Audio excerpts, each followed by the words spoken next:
இன்றைக்கி ஒரு குட்டி விழாக்கு நம்ம ஊர் இறால் சோறு போட்டுருவோம். புழுங்கரிசியில் தேங்காய் பால்லாம் ஊற்றி ஆக்கிறது. இது இறால் பிரியாணி இல்லை, சைடிஷாக சிக்கன் ஃப்ரையும் பண்ண போகிறோம்.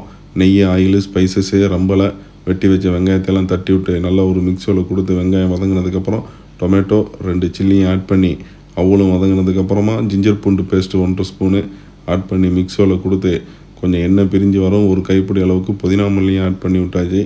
அதையும் போட்டு அடுத்து மசாலா ஆட் பண்ணணும். கரம் மசாலா, நமக்கு இந்த டேஸ்ட் ஆஃப் சென்னையிலேருந்து தேசம் மசாலாவிலேருந்து பாசமாக மசாலா வந்திருக்குது. கரம் மசாலா ஏகப்பட்ட வெரைட்டி அவங்களோட வெப்சைட் லிங்கு டிஸ்கிரிப்ஷனில் கொடுக்குறேன், தேவைப்படுறவங்க வாங்கிக்கிறங்க. நிறைய வெரைட்டியான மசாலாஸ் வச்சுருக்காங்க. அப்புறம் ஃபிர்னி ஐட்டம், பாதாம் மிக்ஸு அந்த மாதிரி எதுவும் வச்சுருக்காங்க. வாட்ஸ்அப் கான்டாக்ட் நம்பரும் கொடுக்குறேன், வேணுங்கிறவங்க ஆர்டர் பண்ணி ஒன்ஸ் ட்ரை பண்ணி பாருங்கள். நாங்களும் இந்த மசாலா தான் ட்ரை பண்ண போகிறோம், எப்படி இருக்குன்னு பார்ப்போம். கரம் மசாலா ஒரு 1/2 ஸ்பூன் அளவுக்கு ஆட் பண்ணி நல்லா மிக்ஸில் கொடுத்து 1/2 ஸ்பூன் அளவுக்கு சில்லி பவுடர் 2 மசாலா வாடையும் போகிற அளவுக்கு கொஞ்சம் வதங்க விட்டுட்டு 1 கப் அளவுக்கு இறால் அவளையும் போட்டு விட்டாச்சு. பக்காவாக க்ளீன் பண்ண இறால் மசாலா நல்லா மிங்கில் ஆகட்டும். சால்ட் டு டேஸ்ட்டையும் ஆட் பண்ணி, இதுக்கு மெயினே இந்த தேங்காய் பால் தான். அரிசி அளந்த அளவுக்கு நல்லா கட்டியான தேங்காய் பாலாம் எடுத்து வச்சுக்கிட்டு கொஞ்சம் ஃப்ளேவர்ஃபுல்லாக இருக்கணுங்கிறதுக்காக ஒரு 4-5 இறால் கருவேப்பிலையெல்லாம் போட்டு பிணைஞ்சு விட்டு அதில் அப்படியே ஊற்றி விட வேண்டியதான். அங்கிட்ட இறால் மசாலாலாம் குக்காக இருந்துச்சு.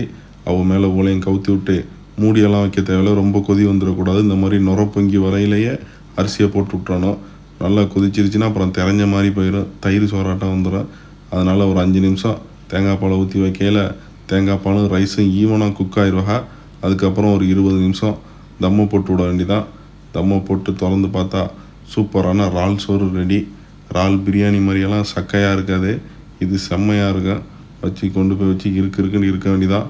உங்களுக்கு சைடிஷு சிக்கன் ஃப்ரை, சிக்கன் பக்காவாக கழுவி இருக்குது. ஜிஞ்சர் பூண்டு பேஸ்ட்டு, சால்ட் டு டேஸ்ட்டு, அப்புறம் தேசம் மசாலா, சிக்கன் 65 மசாலா, வேறு எந்த மசாலாவுமே ஆட் பண்ணலை. இதை மட்டும் போட்டு டேஸ்ட் பண்ணி பார்ப்போம் எப்படி இருக்குன்னு டேஸ்ட்டு. அப்படியே ஒரு மிக்ஸில் கொடுத்து ஒரு மேரினேட்டு ஒரு 1/2 மணி நேரம் கழித்து எடுத்து பொரித்து கொண்டு போய் சோத்தை வச்சு சும்மா இருக்குன்னு இருக்க வேண்டியதான். இறால் சோறு, சிக்கன் ஃப்ரை, அப்புறம் கத்திரிக்காய் பச்சடி இருக்குது. சிக்கன் செம்மையாக இருந்துச்சு, எந்த ஒரு மசாலாவுமே சேர்க்காம அந்த 65 மசாலா மட்டும் சேர்த்தது. நீங்களும் ஒன்ஸ் ட்ரை பண்ணி பாருங்கள். மீண்டும் வேறு ஒரு வீடியோவில் சந்திப்போம். பாய்.